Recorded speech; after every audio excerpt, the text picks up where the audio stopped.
Coucou mon chrono-yo, aujourd'hui c'est une nouvelle journée, décide qu'elle soit meilleure qu'hier.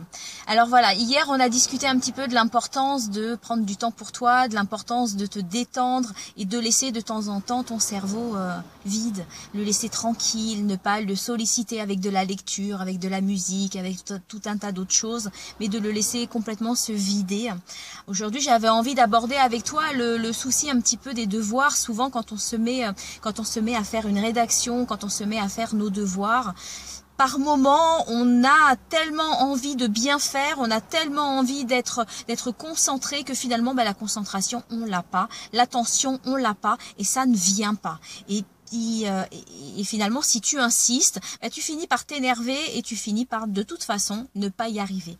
Donc, ce que je te suggère dans ces cas-là, c'est de casser complètement ton rythme, de t'arrêter, de faire une pause. Il vaut mieux faire une pause d'un quart d'heure, une demi-heure, voire plus si tu peux et si tu en as envie.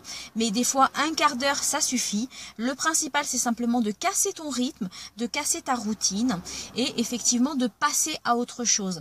Quand tu vas revenir d'un goûter, d'un verre d'eau, d'avoir été respiré à l'extérieur, quand tu vas revenir, tu verras que tu auras beaucoup plus de facultés et de concentration pour pouvoir travailler plus vite et dans de meilleures conditions cérébrales et en ayant une meilleure capacité d'attention pour ton document, pour ton devoir. Donc je te suggère effectivement de faire ça quand tu sens effectivement que ça sature et que quoi que tu fasses, les idées ne viennent pas.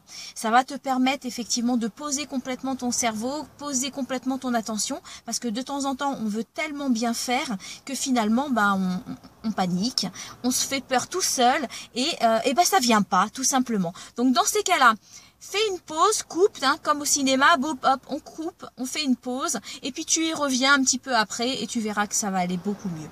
Je te souhaite une super belle journée, je te dis à tout bientôt et je te fais surtout des gros poutous. Bye bye.